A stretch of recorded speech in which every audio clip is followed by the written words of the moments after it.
Assalamualaikum warahmatullahi wabarakatuh. Halo semuanya, perkenalkan nama saya Eko Saputra. Saya adalah seorang dosen di Universitas Bengkulu, sedang mengikuti kegiatan Pekerti tahun 2024 gelombang keempat. Pada video kali ini, saya akan menampilkan pengajaran saya real teaching di dalam kelas sebagai bentuk kelengkapan dari mengikuti program tersebut. Selamat menikmati. Assalamualaikum warahmatullahi wabarakatuh. Waalaikumsalam warahmatullahi wabarakatuh. Welcome back to our class today. Writing for proposal, and our topic today is plagiarism. Ya. Mungkin kalian kemarin sudah tahu tentang bagian introduction, terus menulis bagian bagaimana menulis introduction dengan menggunakan move-move yang ada. Nah, sebelum kita praktek untuk bagian introduction-nya, kita perlu juga belajar salah satu kaidah penting dalam penulisan ilmiah, yaitu konsep plagiarisme. Oke? Siap ya? Baik. Sebelum itu sehat semua ya hari ini ya? Alhamdulillah. Siap berarti kan? Oke. Baik. Nah, hari ini tujuan dari pembelajaran kita hari ini adalah sebagaimana bisa dilihat, kalian mampu memahami tindakan plagiarisme, ya, terutama plagiarisme pada tulisan ilmiah. Karena sebagai mahasiswa pastinya kalian harus menulis yang tulisan itu ilmiah, gitu. Misalnya menulis tugas, menulis esai, atau bahkan menulis tugas akhir yang dikenal dengan skripsi. Nah, ketika menulis tersebut penting sekali untuk tahu konsep plagiarisme. Ya, maka harapannya adalah tahu konsep plagiarisme. Baik, sebelum kita mulai, mari kita lakukan pretest terlebih dahulu. Silakan dikeluarkan HP-nya, boleh di di scan ya. Nah, mudah-mudahan bisa ya.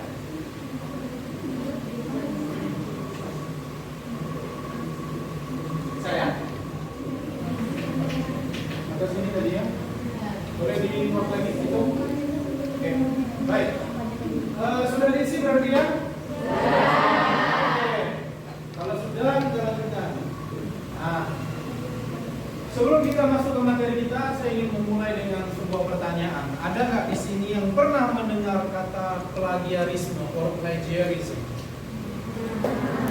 Oke, boleh tunjuk tangan mungkin siapa? Silakan yang punya pendapat. Satu kata aja, apa sih? Hah? Copy paste. Copy paste. Oke, copy paste ya.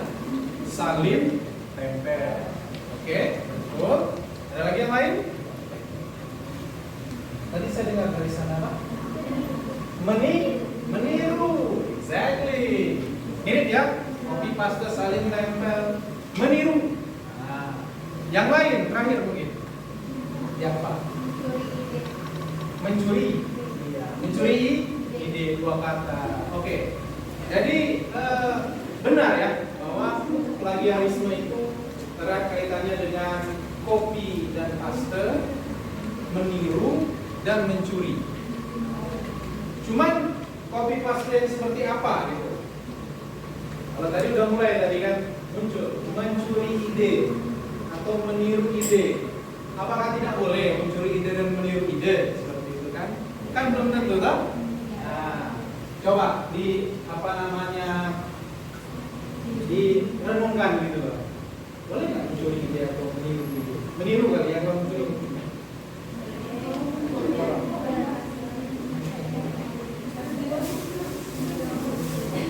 Ada?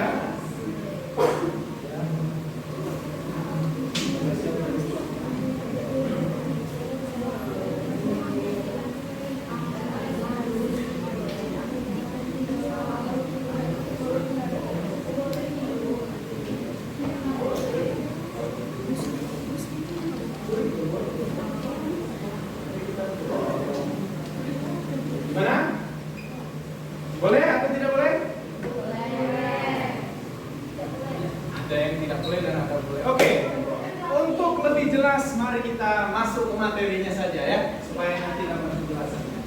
Tapi sebelum itu mari kita tonton dulu video berikut.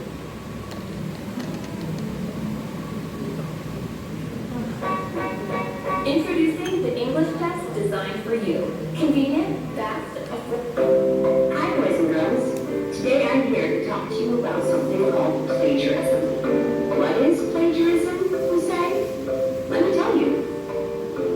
Plagiarism means taking someone else's words or work and pretending that they're your own. You are not allowed to plagiarize. Ever. So what does plagiarism look like? Let's say you wanted to learn about lions. So you go to one of our safe sources at Go and you search for lions.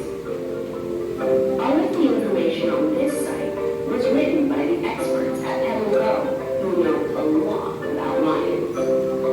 The information here is the same as you would find in most sources about lions. It was written by different people who are all experts on the subject of lions. But all of this information is each expert's own words, and you're not allowed to copy it down. I was wondering, you told us we were supposed to use these sources for our information. It's true. You can take and use the information from all of these different sites. But if you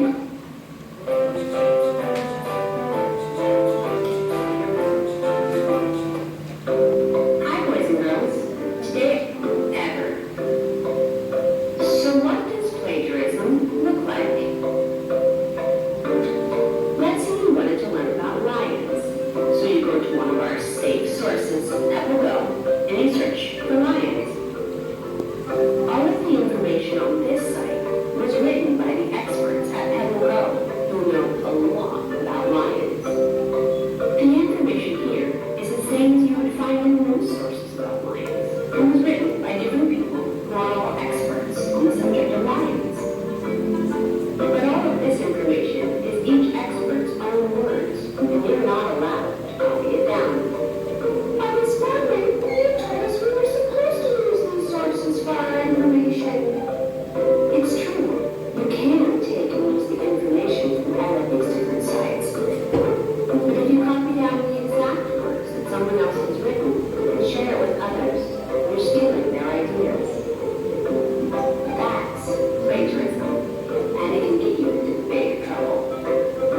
So Miss F, how can we take information from these sites without plagiarizing? Well, like I said, you can't copy down exactly what you read from any source. Not from the internet, not from books, not from the phone. The words on those pages belong to someone else. What you can do instead is share the information you read and learned from all of the different sources, but in your own way. It's called paraphrasing, and it means to say what you want in your own words, in a way that makes sense. Paraphrasing is a very, very, very, very good thing to learn how to do. Another easy way to make sure that your information is correct is by citing your source. Citing means to write down where you got the information, which you usually do at the bottom of your paper. When you cite your sources, it helps you find them again easily. It also helps your teacher to be able to check your work to make sure you've written down the correct ideas in your own words. And so remember, to be a great researcher, visit lots of sources and collect different types of information. Write down what you learned in your own words. And make a note of what source you used to be able to check again if you need.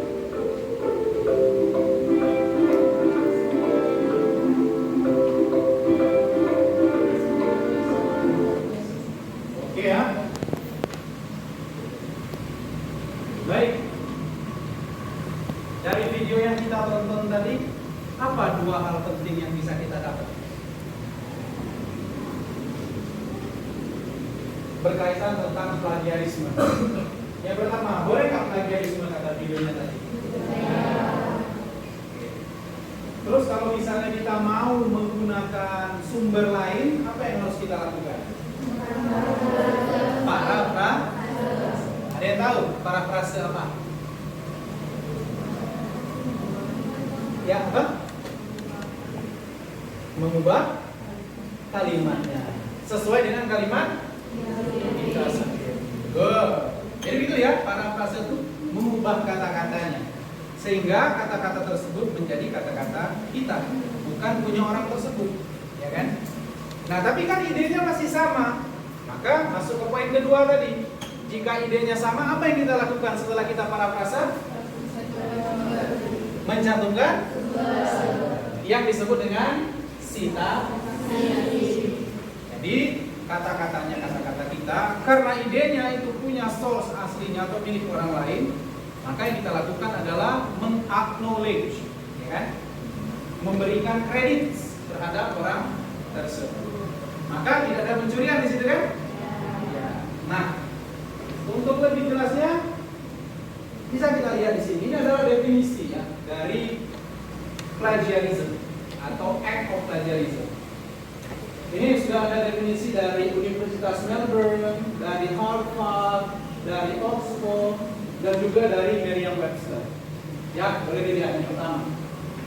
Is the act of representing as one's own original work the creative work of another without appropriate acknowledgement of author or source. Jadi apa tuh? Representing. Apa representing? Mewakili. Ya. Original work, the creative work orang lain tanpa ngasih tahu sumbernya. Ya. Itu adalah plagiarism. Dua, atau yang poin di bawah, dia bilang apa? Ini lebih tegas lagi dibilangnya. Theft of someone. Theft apa theft? Pencuri, ya kan? Pencuri of someone else ideas. Nah, ini jelas dia kasih tahu. Yang dicuri adalah ide. And work. Pekerjaan, baik itu skema, gambar, atau apapun itulah ya. Cara membuat kopi, misalnya kan, bumbu-bumbu rahasia dicuri, misalnya kan, ya. Apa? Dan dijelaskan lagi, apakah itu verbatim kata per kata mirip, ya, atau memparafrase idea, tetapi kembali lagi tanpa memberitahu sumbernya. Nah, ya. Jadi memberitahu sebuah ide, mengatakan sebuah hasil produk tanpa memberitahu dari mana ide tersebut berasal, kan seakan-akan itu punya dia jadinya kan? Itulah pencurian. Oke ya? Sama ya yang di Oxford juga, copying, paraphrasing ideas of others, katanya kan? Into your own word without acknowledgement. Acknowledgement tahu ya? Pengakuan. Iya. Nah, itu juga simpelnya kalau yang dari apa? Dari yang Webster juga sama ya. Intinya adalah to steal atau pass off itu sama ya, mengakui ya. To commit literally theft. Jadi mencuri ide seseorang. Itulah disebut dengan plagiarism. Oke? Nah. Jadi secara simpel plagiarism adalah mencuri. Itu aja. Dan mencuri itu pastinya tidak boleh, itu tindakan yang sangat immoral. Ya. Mengakui sesuatu yang bukan punya kita itu adalah tindakan yang immoral. Ada beberapa hal yang menjadi alasan kenapa misalnya mahasiswa melakukan plagiarisme. Ini diantaranya ya. Pertama, as you can see, lack of research skill. Jadi dia bisa riset, tetapi dia kurang tahu caranya, bahwa harus parafrase, cara menulis parafrasenya dia kurang paham. Ini bisa jadi. Yang kedua, dia lack of writing skill. Jadi dia kurang paham cara menulis ilmiah gimana. Ya. Yang selanjutnya bisa jadi problems evaluating internet resources. Artinya dia tahu sumbernya, tapi dia nggak tahu gimana sih cara memparafrasenya, cara melaporkannya, gitu. Ya. Atau bisa juga confusion about how to cite sources. Mirip dengan yang sebelumnya ya, bingung. Ini cara yang benar gimana? Pada akhirnya dia salah. Cara mereport gambar misalnya harusnya begini, tapi dia tidak tepat. Itu juga plagiarism. Atau misconception about terminology. Ya. Artinya dia tahu sebuah terminologi, tetapi mungkin dia salah dalam memahaminya. Ya. Nah, kesalahpahamannya ini terhadap terminologi tersebut yang akhirnya bisa juga menjadikan dia melakukan plagiarisme. Pressure jelas ya. Disuruh membuat artikel ilmiah dalam waktu 1 minggu. Pekerjaan banyak. Akhirnya tertekan. Mau tidak mau akhirnya dia plagiarize. Ya kan? Kadang begitu. Sama juga kaitannya dengan poor time management dan organizational skill, karena banyak tugas akhirnya mau gampangnya aja. Jalan pintas. Jalan pintas adalah jalan yang paling panjang. Terus ada juga product oriented writing assignment. Ini mahasiswa yang terserah apapun itu, yang penting tugasku selesai. Nah, ini bahaya. Ya. Jadi akhirnya dia bisa mencuri, bisa dia mencontek tanpa memberitahu bahwa itu bukan tulisan dia. Dan terakhir ada juga cultural factors. Cultural factors ini begini, untuk orang Indonesia mungkin agak sulit karena budaya menulis kita tidak sekuat budaya menulis orang-orang yang ada di Eropa. Jadi memang, loh kan ini kamu curi gitu loh. Padahal di dalam konvensinya atau konsensusnya di dunia ilmiah itu adalah mencuri. Dan ini diantaranya ya, diambil dari Alabama Huntsville. Baik. Ada pertanyaan? Clear ya? Oke, kalau clear. Nah, apakah ada kasus plagiarisme ini? Oh, ada. Nih ya. Some cases di Indonesia real, kasus-kasus plagiarisme yang dilakukan oleh mahasiswa. Terakhir yang paling viral itu mahasiswa UNER plagiat tugas. Kalau nggak salah kemarin alasannya dia sibuk karena dia artis selebgram ya, selebritis apa? Selebgram apa? Selebritis bergram-gram apa? Instagram ya. Awalnya nggak mengaku ya, tapi akhirnya mengaku kan. Yang kedua ini udah agak lama sih, tahun 2010, kasus plagiarisme oleh Muhammad Julian Shah di ITB. Ini program doktor. Seorang mahasiswa doktor mengambil tulisan seseorang dari Rusia, kalau tidak salah saya. Dan dia bilang itu tulisannya dia. Dicambuk lagi. Parah ya? Dan ternyata tidak hanya pada mahasiswa, dosen-dosen pun juga melakukan hal yang sama. Bahkan lebih parah. Nah, ini terakhir ya, dugaan-dugaannya belum nggak tahu apakah ini benar atau tidak. Seperti di UNES, disertasi rektor UNES dituding plagiat. Seperti di Harvard University juga rektornya mundur. Harvard. Bisa dibayangkan ya. Lalu rektor PNJ dicopot sementara. Ya, karena mereka melakukan plagiarisme. Ada juga tuh UIN Walisono Semarang tersandung kasus juga diduga jiplak tesis dosen yang lain. Dan terakhir ada juga itu profesornya diduga terlibat plagiarisme. Ini umumnya kasus di UN.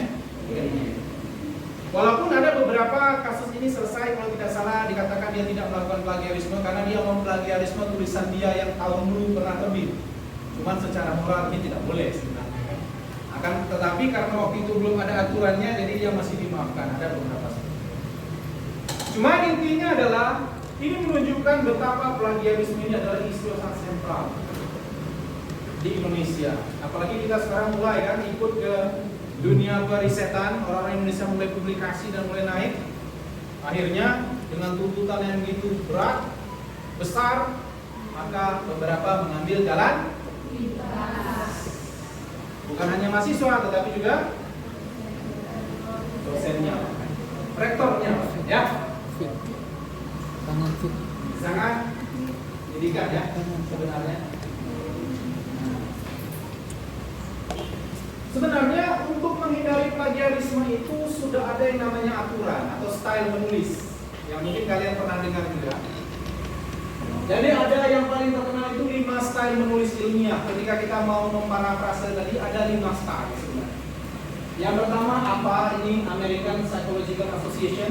Kalian nanti ketika menulis skripsi kita pakai style apa? Di UNIF ini pakai apa? Ini yang paling banyak. Yang kedua ada MLA juga, Modern Language Association, ya.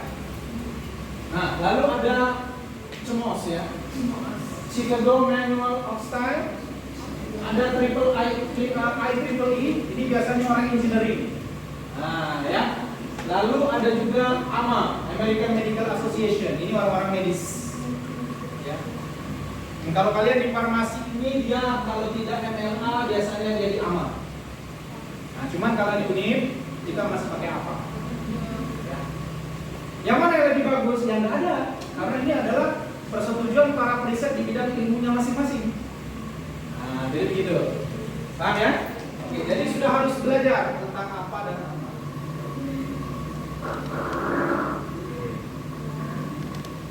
Ya. Baik. Nah, biar lebih jelas kita lihat aja lah contohnya ya. Ini contohnya tapi triple E ya, karena dapatnya yang triple E. IEEE, sorry. Nah, ini ada kan karya ilmiah, sebuah artikel penelitian. Judulnya ya, The Effectiveness of Pharmacist Lab Educational Model in Adult Patient with Allergic Rhinitis. Effectiveness dari model pendidikan farmasi gitu kan, di pasien-pasien dewasa yang menderita alergi rhinitis. Ada di sini yang alergi rhinitis? Saya alergi. Kalau kena udang selesai sudah. Ya, langsung. Ya. Karena antibodi saya bukan orangnya, dia sifatnya agak posesif, nggak bisa lihat agak asing dikit langsung diserang. Nah. Jadi ini ya, ini judul penelitiannya. Nah, ketika dia akan menulis, jadi ada beberapa informasi itu kan bukan punya dia mengambil dari sumber yang lain. Maka yang dia lakukan adalah menggunakan referensi dan juga parafrase. Contoh ini nah. In parallel with its increasing global prevalence over the past few decades, allergic rhinitis sudah diklasifikasikan sebagai kelainan pernapasan kronik yang serius. Nah, dikarenakan insidensinya kemunculan yang tinggi dan efek negatifnya terhadap kualitas kehidupan. Ini kan bukan punya dia informasi ini kan? Punyanya siapa? Kita lihat. Ternyata ini diambil dari tulisannya si Saguer M. Basket, Jacola dan Jacola MS. Jacobi juga. Ini judul penelitian. Jadi dia tidak mencuri, dia kasih tahu. Karena dia membutuhkan itu untuk menulis backgroundnya. Tulisannya dia yang mana? Nah ini tulisannya dia. Nah ini kan nggak ada kan? Tapi ini dia yang nulis. Sorry, ini bukan ya. Ini dia. Nah ini dia apa? Ini juga kan, ini dia ini. Bukan dia ini. Oke ya. Jadi ada di dalam teks dan ada juga di luar teks yang kita kenal dengan referensi. Ini jenis IEEE. Cuman kita tidak belajar ini hari ini, hanya untuk melihat contohnya saja. Ya, betapa sangat sudah diatur sebenarnya cara menulis ini. Baik. Nah. Paham ya? Ada pertanyaan? Oke, kalau tidak ada pertanyaan, saya akan memberikan sebuah kasus. Ini kasusnya ya.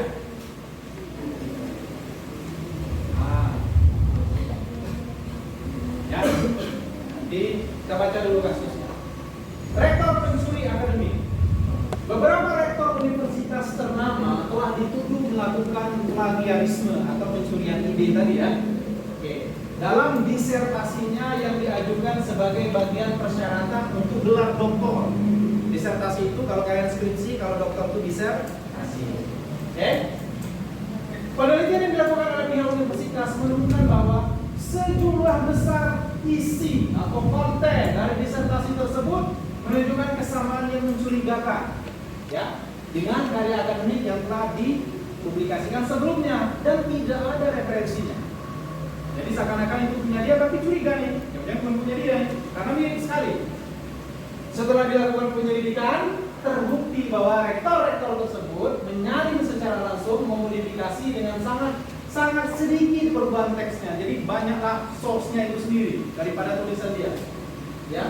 Dan beberapa bagian bahkan diambil langsung dari sumber tanpa mengutip, tanpa memberikan kredit, tanpa merekopisi. Nah, paham ya? Oke.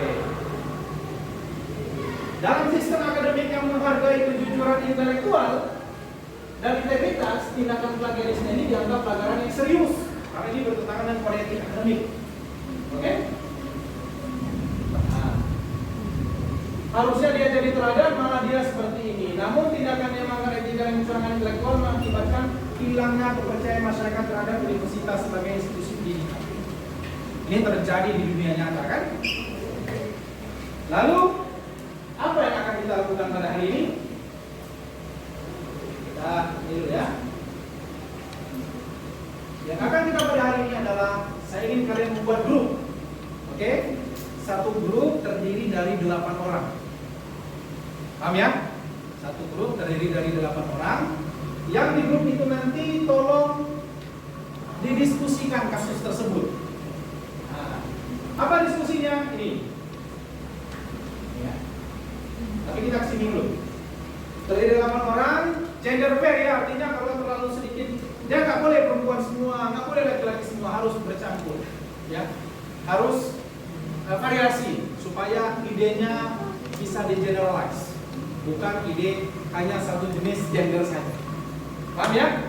Oke. Nah, di dalam kelompok tersebut tolong diskusikan hal berikut. Nah, yang pertama adalah kira-kira dari kasus tadi apa yang menjadi penyebab? Oke? Apa yang menjadi penyebab? Bisa 1 penyebab, 2 penyebab, atau 3 penyebab. Paling banyak 3 penyebab, oke? Lalu yang kedua, what solution you can propose? Apa solusi yang bisa kalian berikan? Diskusikan dalam grup, cari kira-kira apa solusinya agar permasalahan ini selesai. Ya. Dan berikan argumentasinya nanti. Ya, di diskusi tersebut. Lalu terakhir, apakah ada situasi tertentu di mana plagiarisme ini diterima? Ini terakhir ya. Jadi ada 3 pertanyaan. Pertama, apa penyebab dari kasus yang saya berikan tadi? Yang kedua, apa kira-kira solusi yang bisa ditawarkan? Yang ketiga, ada nggak kondisi yang bisa mengizinkan seseorang melakukan hal tersebut? Ya. Lakukan setelah kalian diskusi, maka kalian melakukan presentasi. Cuman ini kertas kartonnya nggak ada tadi. Jadi pakai kertas ini aja. Yang dilakukan adalah jadikan ini seperti slide. Ya, dibagi misalnya 4, set. Ide pertama apa misalnya? Kalian mau bilang untuk apa namanya penyebabnya apa misalnya? Orangnya malas, gambar di sini orang malas. Jadi ini jadikan seperti lembar presentasi. Oke? Digambar. Setelah ide-idenya didapatkan tadi. Jadi nanti ketika presentasi kalian hanya menjelaskan gambar ini. Ya, jangan terlalu banyak tulisannya. Nggak boleh ya. Gambar saja. Ya, menggunakan pena aja ya. Paham? Nah, setelah selesai digambar, sebelum presentasi kalian foto dulu, kirim ke saya melalui WA sehingga bisa saya tampilkan di bisa ya? Oke.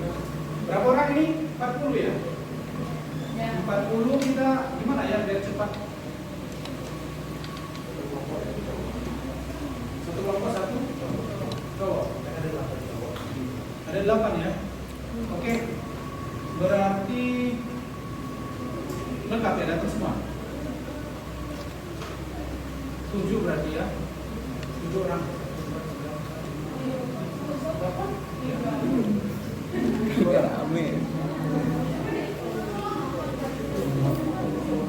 Atau begini aja ya, nanti kita lihat proporsinya aja, berhitung aja lah. Berapa? Ini jumlah seluruhnya berapa? 40. 41 kurang 1 40 ya. 40 dibagi berapa biar dapat 5? 8 ya. Berarti menghitungnya 1 sampai 8. 1 sampai 5 ya. 1 sampai 5 ya. Berhitung ya mulai ya. Hitung 1 2 4 1 3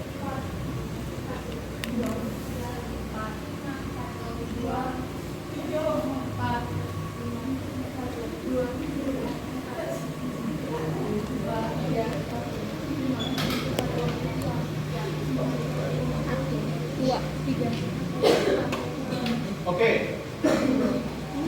Yang nomor 1 Ya, di baris ini nomor 1. Kami mari. Kelompok 1.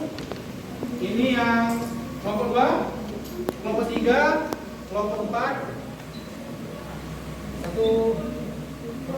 Oh, 8 ya. Ya udah, ini aja dulu, coba ini dulu. Yang 1 ke sini. Ayo cepat, Bang.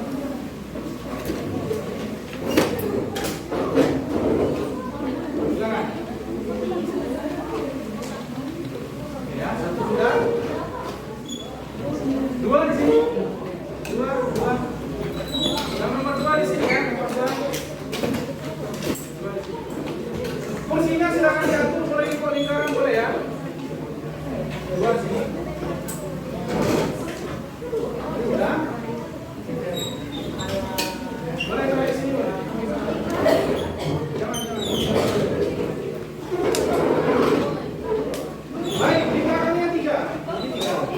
Ya, 3. Tidak disesuaikan. Ada kursi kalau sini. Buku lama ini dibawa, tidak dibawa dan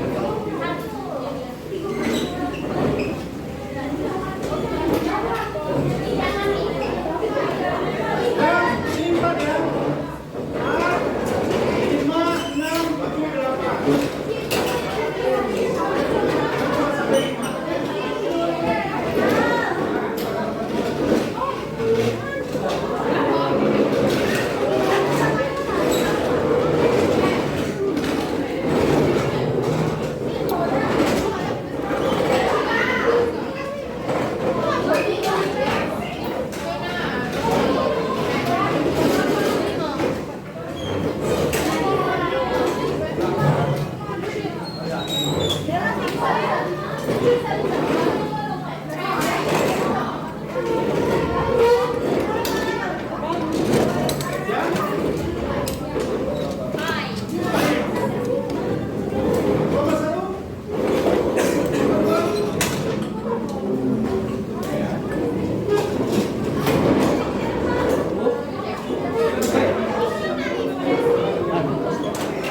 Baik. Kelompok 1 siap? Kelompok 2? Kelompok 3? 4? 5. Oke, kalau sudah siap ada pertanyaan? Nggak ada. Baik. Silakan dipilih ketua kelompoknya, ya. Ketua kelompoknya. Lalu pilih juga sekretarisnya. Lalu mulailah diskusi untuk menjawab pertanyaan ini. Oke? Mulailah diskusi untuk menjawab pertanyaan ini. Saya beri waktu untuk diskusinya maksimal 30 menit. Oke? Silakan buat guru kelas ini. Dimulai. di pause.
Bentar deh. Bentar, woi.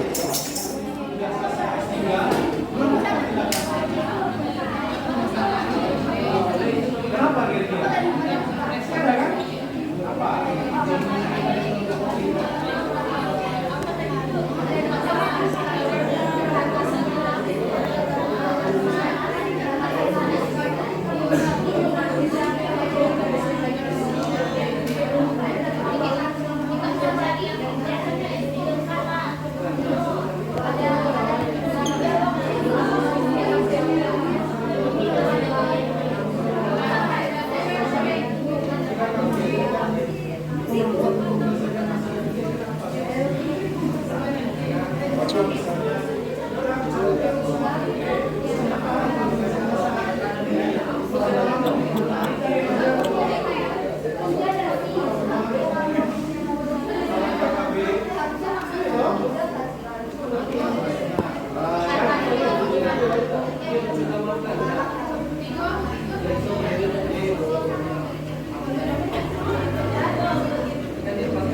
Atau misalnya solusi yang ekstrim mereka semua dikumpulkan di tapi harus ada logisnya. Apa alasan logisnya kenapa? Betul ya? Saling menguatkan.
Udah ya?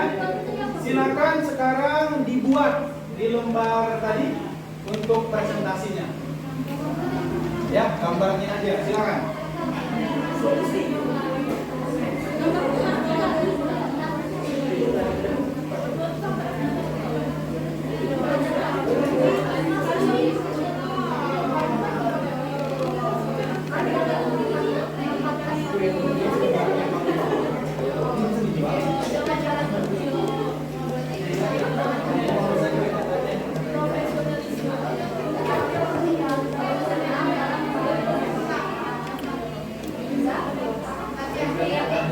Lima belas.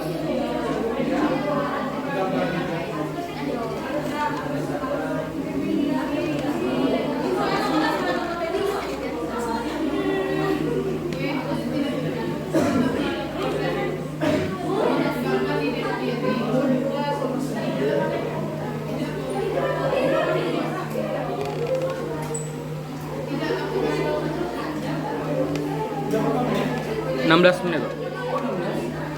Ngulang dari itu, Pak. Ngulang dari awal, Pak. Mati tadi. Ya. Yang tadi shoot yang tadi udah 39 menit. Mau pause mati. Ulang 16 menit. Ya, yang sebelumnya ada tadi? Ada. Nggak apa-apa.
Oke,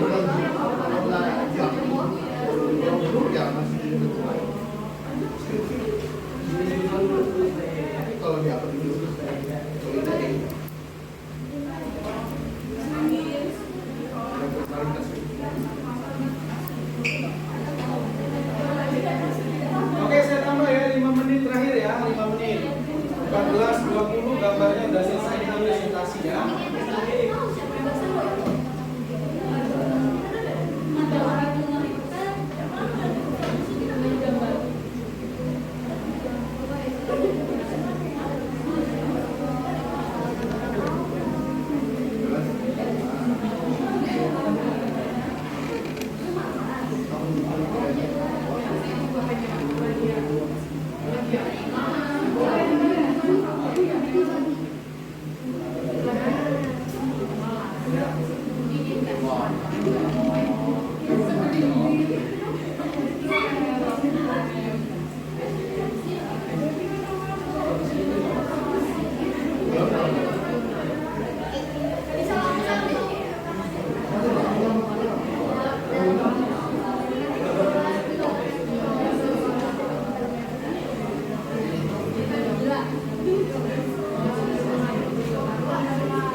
Oke, waktunya sudah habis ya.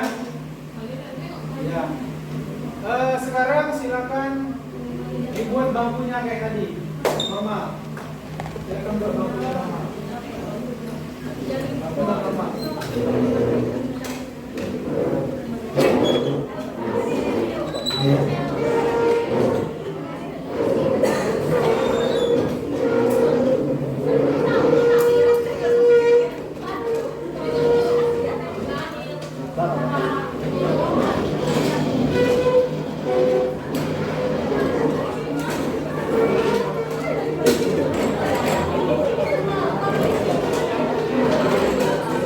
Lambatnya 29. Ini lagi.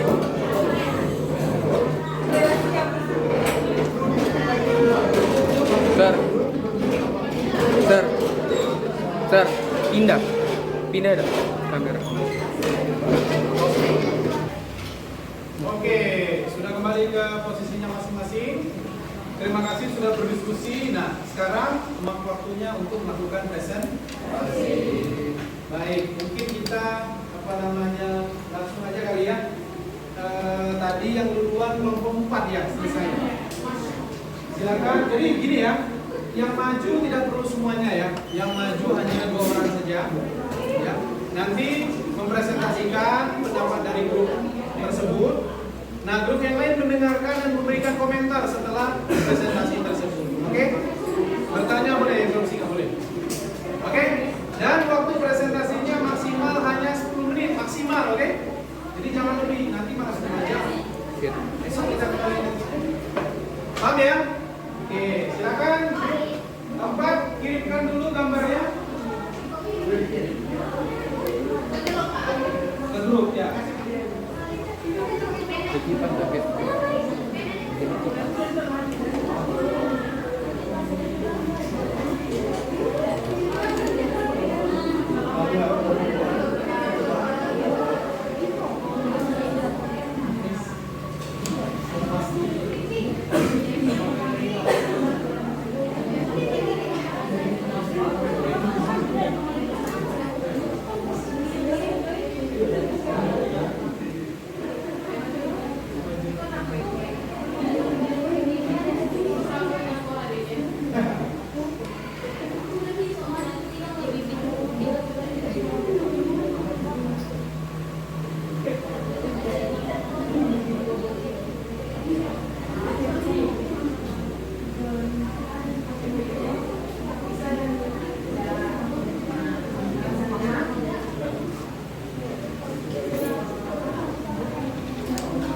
Oke, silakan kepada grup 4 untuk maju perwakilannya.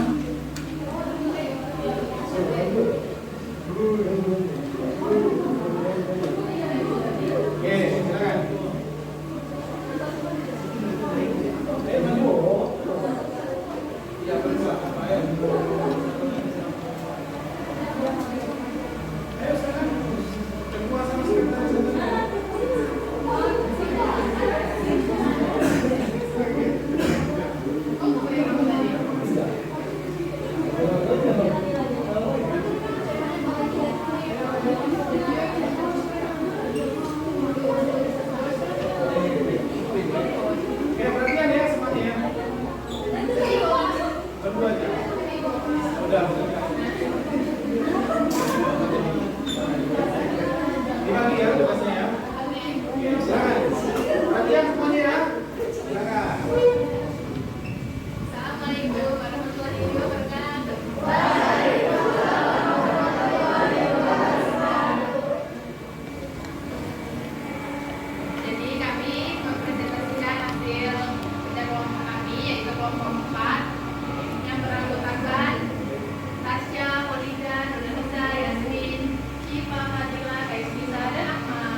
Mas yang pertama yaitu mempermudah untuk memperoleh gelar rapor.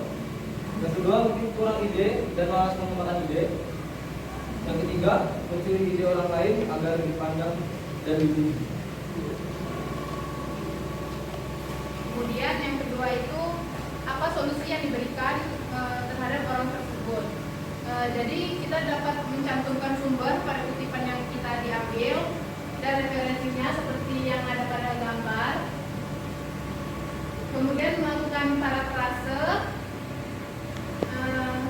Kemudian tetap melalui proses pengembangan ide sendiri dan tidak ingin instan gitu. Kemudian yang ketiga itu apakah boleh plagiarisme ini dilakukan? Yang akan dijelaskan oleh Nisa. Jadi plagiarisme itu boleh dilakukan dan tidak boleh dilakukan itu dalam keadaan waktu itu sudah memiliki hak cipta. Terus yang boleh itu dia dalam keadaan seperti contohnya makanan. Nah makanan itu kan biasanya dari satu ide lalu dicontoh oleh orang banyak. Contohnya seperti Milo Pizza. Ada yang mau menanggapi mungkin silakan. Gimana memulai penampilan dari Bapak? Tanggapan, bukan keputusan, tanggapan ya. Ada yang mau menanggapi silakan. Dengan ide yang disampaikan sama Bapak. Ada mungkin? Kalau dari kelompok satu sendiri, kelompok kami lebih Nah beropini. ini jangan kelompoknya nanti ini dulu yang ditanggapi. Iya, kalau berdasarkan dari kelompok kami, kelompok mereka kan masih menganggap plagiarisme itu dilakukan. Mereka mereka boleh lakukan, boleh tidak. Tapi kalau menurut dari kelompok kami, plagiarisme itu tidak dilakukan sama sekali. Kenapa? Karena plagiarisme itu pada dasarnya dalam bentuk apapun tidak dibolehkan. Bagi tim kami, semua bentuk plagiarisme harus dihukum bagi pelakunya. Jangan berikan celah sedikit pun untuk adanya plagiarisme ini untuk menghindarikan kembali seperti kasus rekor tadi. Nah, jadi plagiarisme itu tidak boleh, tapi solusinya itu dengan ATM, amati, tiru, modifikasi. Berarti nanti bisa jadi terulang ya kalau diizinkan. Gimana? Kalau terulang gimana? Karena katanya masih boleh tadi ya. Ya, gimana?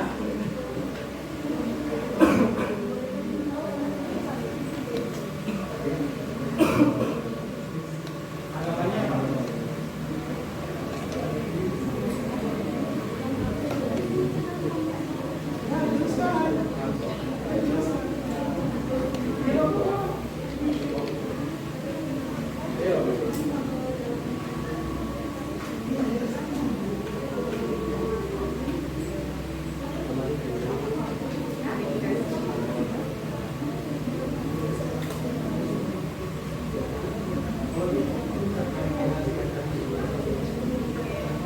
Baik, kami akan menjawab pertanyaan dari Waris Rahman Farmasi. Jadi benar yang apa yang disampaikan oleh Waris tadi, yaitu harus amati, tiru dan modifikasi. Pada konteks ilmiahnya seperti yang kami sudah jelaskan, yaitu di parafrase dan modifikasi. Namun pada case seperti yang Milord seperti bisa jelaskan, itu kan konteksnya makanan gitu ya. Sama seperti rendang, boleh diproduksi di mana saja. Oh jadi maksudnya karena konteksnya makanan berbeda Iya, ya, berbeda. bukan tulisan ilmiah. Iya. Kalau tulisan ilmiah boleh? Kalau menurut kamu? Kalau menurut kami tidak boleh Pak, Tidak boleh. yang sudah dijelaskan. Oke, baik. Cukup ya, belajar. Terima kasih.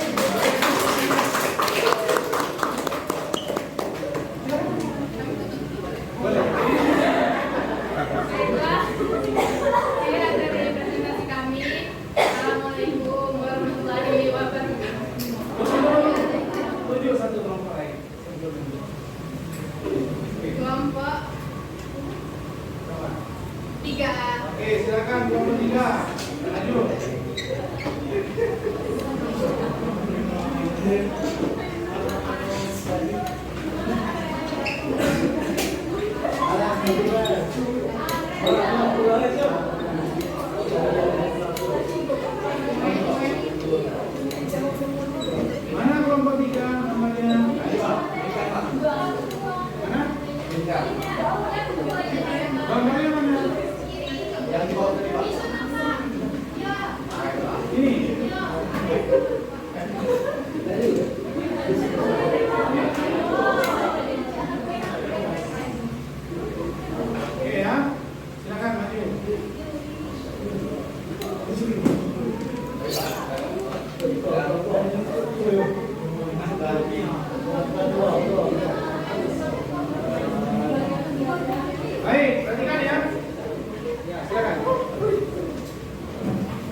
di KPK.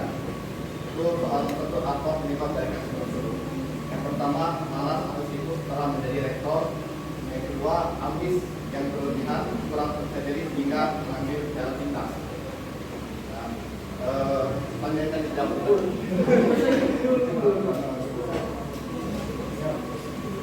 Oke, selanjutnya itu nomor 2 yaitu solusi dari kasus tersebut. Yang kami diskusikan tadi hasilnya yaitu yang pertama dapat diturunkan jabatan atau pemberhentian sementara dari posisi rektor dan mungkin juga dapat dilakukan pencabutan gelar. Kemudian solusi kedua yaitu permohonan maaf kepada langsung yang punya sumber atau klarifikasi. Kemudian solusi yang ketiga itu ada pemberian hukuman supaya mendapat efek jerak kepada si pelaku agar tidak mengulangi kejadian tersebut. Yang ketiga itu apakah ada kondisi yang bisa mengizinkan plagiarisme ini? Kalau diskusi kami tadi tidak boleh. Kenapa? Karena kita itu harus menghargai karya orang lain. Karena tindakan plagiarisme ini sudah melanggar hak cipta dan juga merusak integritas atau kejujuran, sehingga nanti bisa berpengaruh kepada generasi selanjutnya dan meniru generasi selanjutnya, sehingga tidak ada inovasi atau kreativitas ke depannya. Jadi mungkin semua orang akan mencontoh dari kalian.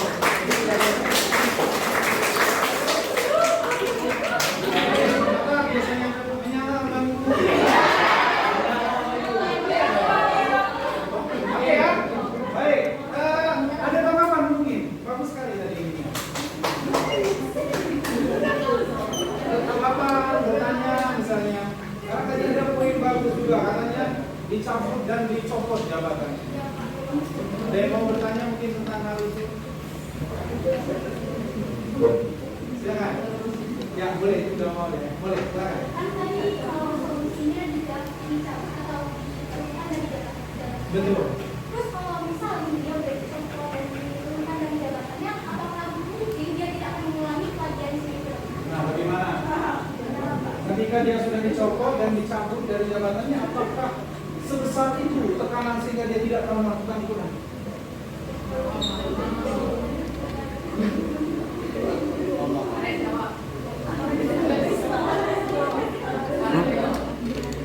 Itu ujian mengajar.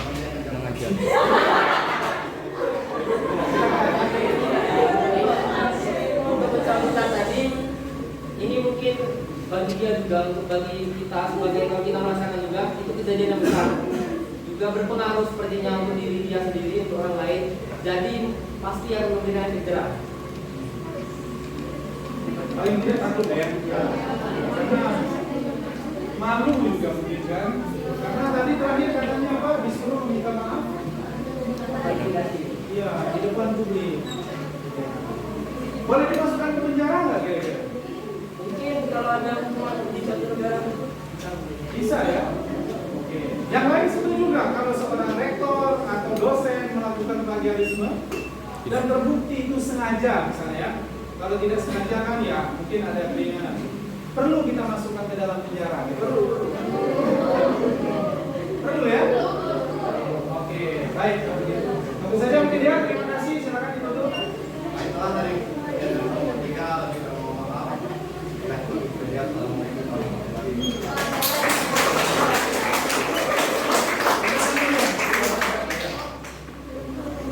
Kelompok ini Pak. Apa ini? Tadi Pak.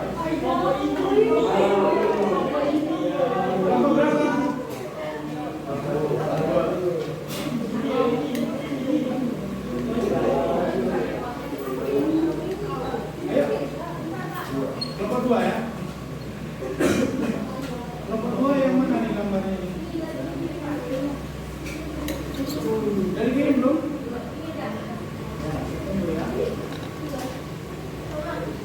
Oh ini ya. Kece, kece.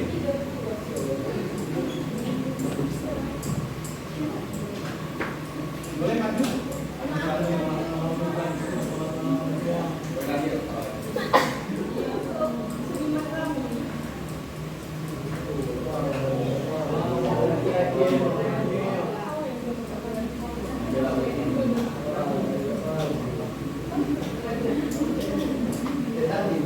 Silakan.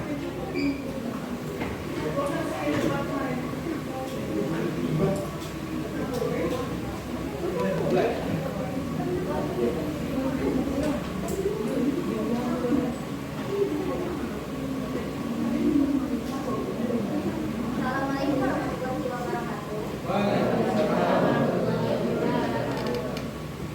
Kami dari kelompok 2 menjelaskan nanti yang kelompok. Jadi penyebab dari kasusnya kasus berupa rektor melakukan plagiarisme orang lain. Yang pertama itu bisa disebabkan oleh ketika rektor tersebut ingin mengejar waktu wisuda yang lebih cepat sehingga tidak sempat menemukan idenya sendiri. Jadi dia itu ingin cepat-cepat melakukan wisuda sehingga biar tergapai ini waktu tenggat wisuda itu akhirnya dia itu hanya melakukan plagiat dari penelitian orang lain.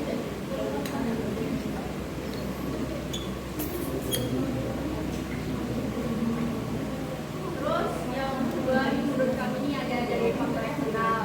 Misalnya kan Pak, rektor itu kan misalnya tuh udah berumur. Terutama dia punya masalah pribadi, seperti masalah dalam rumah tangga, mungkin istrinya selingkuh, atau mungkin selingkuhannya yang mau minta kepastian kan kita nggak tahu tuh. Atau mungkin masalah keuangan, masalah keluarga dia mungkin menipis atau gimana. Jadi pikirannya banyak nih. Pikirannya banyak, dia malas nih untuk buat karyanya itu, jadi dia langsung cetak-cetak aja, langsung kopas-kopas aja dari orang lain.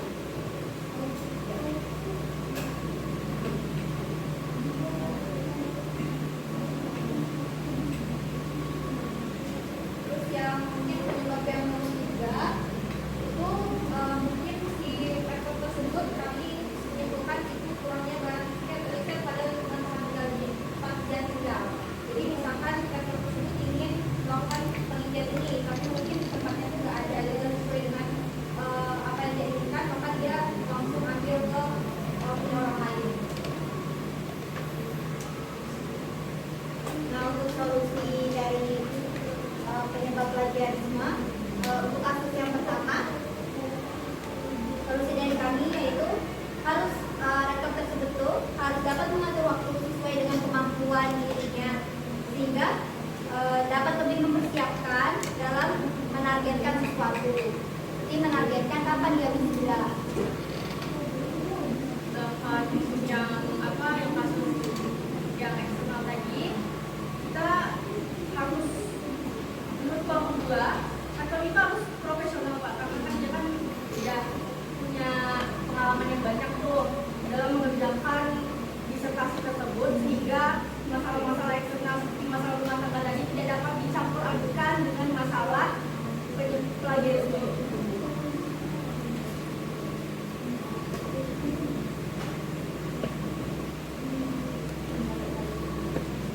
Solusi yang ketiga menyesuaikan dengan alasan yang tadi.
Biasa ya.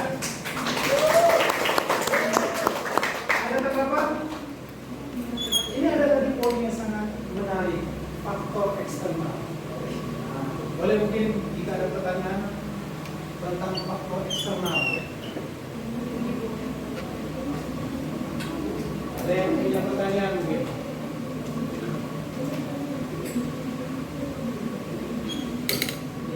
Ya? Enggak ada? Boleh? Coba. Enggak tentang itu juga nggak apa-apa. Komentar, masukan terhadap itu. Dua ya, ada? Baik, kalau begitu saya bertanya untuk dua ya. Nah, faktor eksternal ini kan faktor yang mungkin tidak terprediksi karena terjadinya di dalam perjalanan. Kira-kira menurut kalian apa yang harusnya dilakukan bukan si dia, tetapi institusi agar faktor eksternal ini tidak muncul? Kalau dia tadi kan dia harus profesional, ini enggak institusi. Kalau misalnya ada rektor terganggu oleh faktor eksternal ini tadi, lalu apa yang harus dilakukan oleh kampusnya itu terhadap rektor?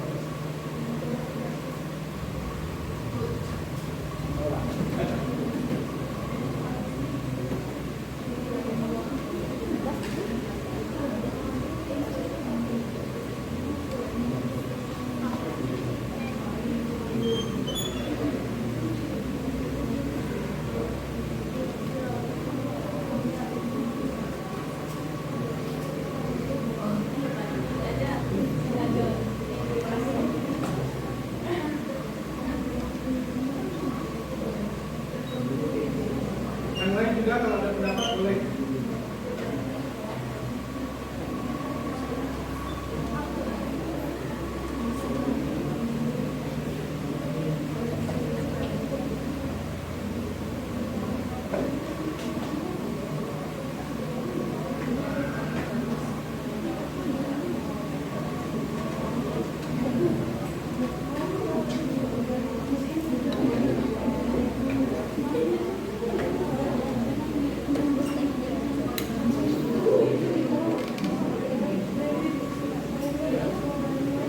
Apa kira-kira? Silakan.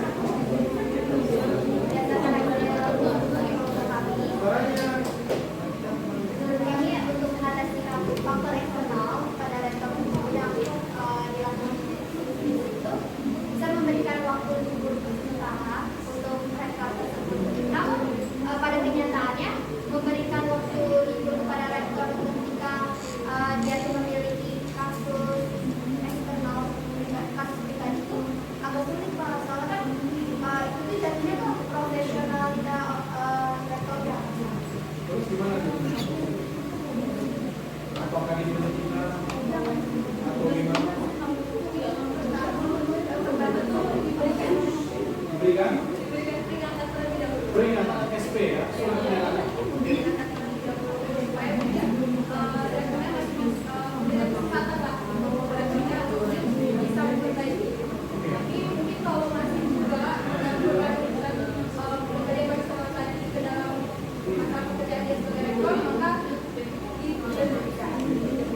Oke, cukup ya untuk penampilan kelompok 2. Beri tepuk tangan sekali lagi.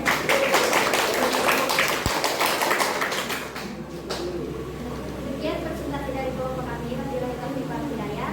Assalamualaikum warahmatullahi wabarakatuh. Kelompok berapa selanjutnya?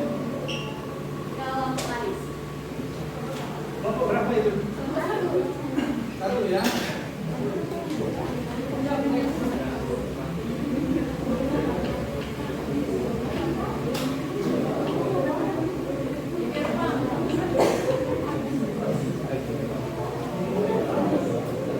Satu ya, yang bagian mana nih kelompok satu? Iya ya.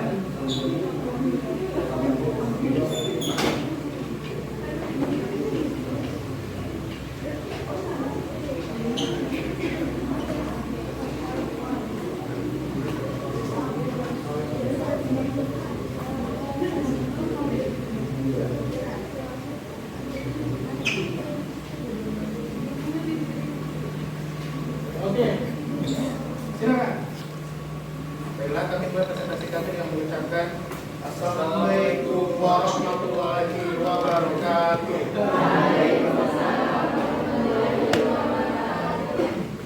Baiklah, kamu di kelompok 1 di sini yang beranggotakan saya Waris, Dea, Dela, Arya, Nabila Kurnia, Tia, Sarah, dan Devia. Kami kelompok 1 di sini menyatakan dan menekankan kembali plagiarisme dalam bentuk apapun tidak diperbolehkan. Bagi tim kami, semua bentuk plagiarisme harus dihukum bagi yang melakukannya. Jangan berikan celah sedikit pun untuk terjadinya plagiarisme ini. Alasan pertama terjadi plagiarisme yaitu kurangnya suatu peneliti atau dosen dalam menjalankan tridharma perguruan tinggi. Kedua, malas atau kurangnya pengetahuan satu peneliti dalam melakukan risetnya. Ketiga, tekanan atau pressure seperti pada sistem Indonesia yang mewajibkan peneliti kita menulis jurnal atau artikel dalam setiap waktunya. Kemudian, adanya juga kurangnya atau kecilnya dana untuk melakukan penelitian dari negara kita. Solusinya berupa Solusi yang kami diskusikan yang pertama, pelatihan penulisan, kemudian berikan efek jerah kepada yang melakukan plagiarisme, seperti bisa melalui hukuman hukum pidana atau pelatihan cabut. Kemudian semua penelitian yang dilakukan negara harus dikembalikan ditambah dengan denda sama dana. Yang ketiga, perjalanan tridharma perguruan tinggi atau pendidikan penelitian dan pengabdian, dan pemerintah perlu memberikan bantuan dana lebih bagi dosen atau para ahli untuk meneliti. Kemudian ada juga perekrutan sistem masih plagiarisme kita. Karena kita ketahui penelitian itu sendiri masihlah sebuah sistem komputer. Komputer saja masih buatan manusia, pasti ada kekurangannya. Yang terakhir, pertanyaan izin acceptable. Perlu ditingkatkan kembali, plagiarisme bentuk apapun tidak diperbolehkan. Bagi tim kami, semua bentuk plagiarisme tidak sesuai dengan tridharma dan perguruan tinggi yang ada. Kita tidak boleh memberikan celah sedikit pun terhadap plagiarisme. Untuk menghindarinya, kita kembali ke solusi tadi, dan plagiarisme bisa dilakukan ataupun dihindari dengan cara para peneliti melakukan ATM atau dengan amati, tiru, dan modifikasi. Sekian, terima kasih. Oke, terima kasih ya. Terima kasih. Gimana yang lain, ada tanggapan?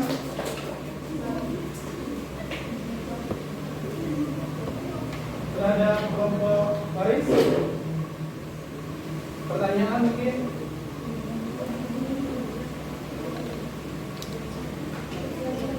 Nggak ada ya?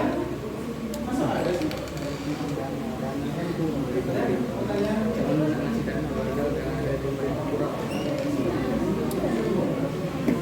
Baik, tadi kan Waris menjelaskan tentang ATM ya, amati, tiru, dan modifikasi.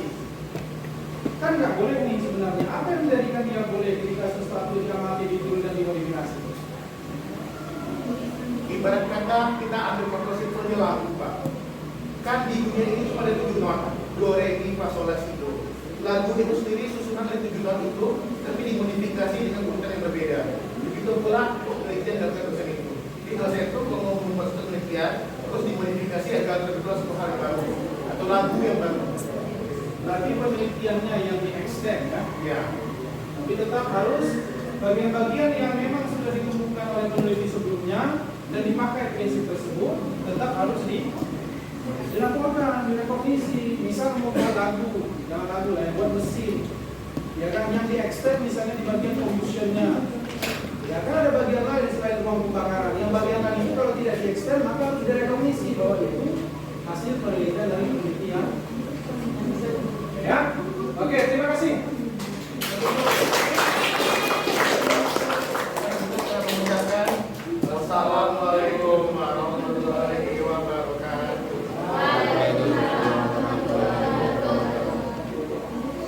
Oke, selanjutnya kelompok berapa nih? Yang terakhir 5 ya? Oke.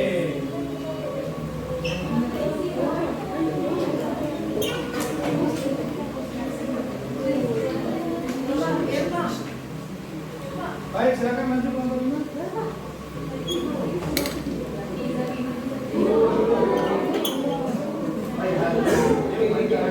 Silakan.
dari pertanyaan yang kedua yaitu solusi utama yaitu cukup dipecat saja. Simpel padat.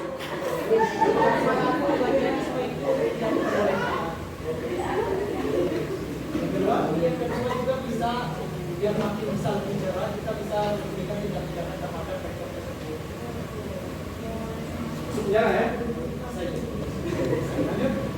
Selanjutnya yang ketiga, apakah ada situasi plagiarisme itu bisa diterima? Kalau bagi kelompok kami itu tidak bisa diterima karena plagiat itu kan merugikan pencipta asli dan juga menghambat inovasi serta kejujuran akademik dari seseorang.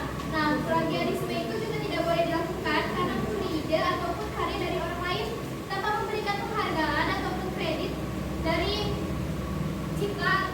karya cipta atau karya ilmiah dari orang yang kita ambil tadi karyanya atau kita jiplak dan kita copy paste serta tidak adanya kreativitas yang tercipta ke depannya karena turun-temurun itu bakal terjadi kalau tidak adanya solusi dan ketegasan untuk larangan plagiarisme. Oke. Ada yang masukan? Pertanyaan? Ya, ada nggak? Komen mungkin komen untuk kelompok terakhir. Nggak ada komen, nggak belang. Silakan pilih. Silakan. Coba mungkin Taki mau apa? Komen untuk grup terakhir. Belum ada komen? Belum bilang ya. Ayo, ada nggak nih? Nggak ada ya, tapi saya tertarik dengan pecat aja. Kenapa kalau dia dipecat masalah selesai? Bila masalah selesai ya bisa memberikan efek jerah itu yang diperlukan untuk rektor yang melakukan plagiarisme.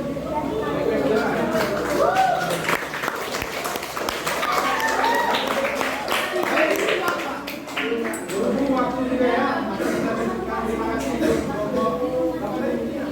Kelompok 5.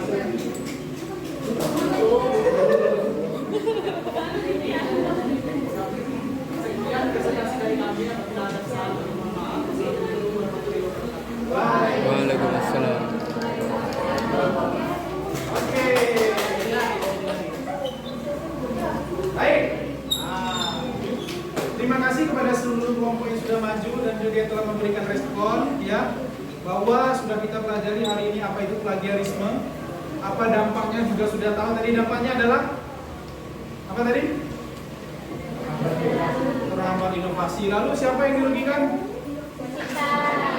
Orang yang pencipta pertamanya seperti itu. Jadi jelek sekali kan? Ya. Dan berbagai macam cara dilakukan ya, termasuk harus memberikan hukuman. Ya memang terkadang hukuman ini belum tegas. Ya kan?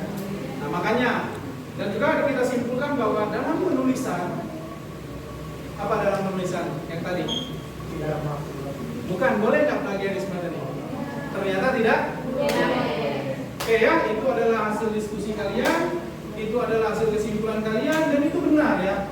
Bahwa plagiarisme ini adalah kalau di dunia akademik dosa paling besar. Ya karena ijazah bisa dicabut, gelar doktor dan gelar akademik bisa dicabut. Ya kan? Nah, jadi perlu dihindari. Baik. Selanjutnya mungkin sebelum kita tutup boleh diisi post test dulu. Ya. Ya, mudah-mudahan bisa kali ini ya. Tadi kan nggak bisa. Dicoba dulu, siapa tahu bisa.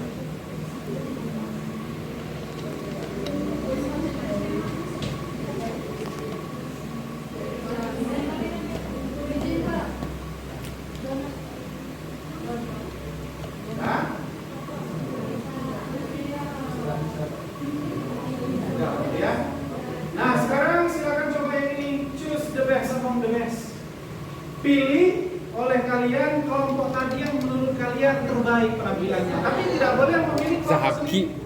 Zahaki. Kalau kalian kelompok satu jangan bilang kelompok satu ya. Kelompok 3, 4, 5, Kelompok 5. Oke ya. Nggak bisa, saya berbagi dulu ya. Oke. Nggak bisa tuh. Baik. Terakhir, sebelum kita kita tutup, ini adalah tugas, silakan nanti dikerjakan individu tugasnya, yaitu menulis simpulan dari apa yang kita lakukan hari ini. Ya, buat laporan, makalah ringan saja, paling banyak 3 lembar. Ya, berkenaan tentang plagiarisme. Dikumpul minggu depan, tugasnya individu. Baik, Pak. Oke, terakhir ya. Nih, saya ada pantun nih. Proses arek, velvet batu. I just want to say thank you. Itu saja mungkin dari saya. Ya, ada pertanyaan? Nggak ada ya? Oke, mungkin selanjutnya kita di pertemuan selanjutnya kita akan membahas bagaimana kita langsung praktek menulis bagian introduction dari sebuah tulisan ilmiah. Karena prinsip yang penting hari ini sudah dipelajari. Itu saja mungkin dari saya. Lebih dan kurang saya mohon maaf. Wabillahi taufiq wal hidayah. Assalamualaikum warahmatullahi wabarakatuh. Waalaikumsalam warahmatullahi wabarakatuh. Bye bye.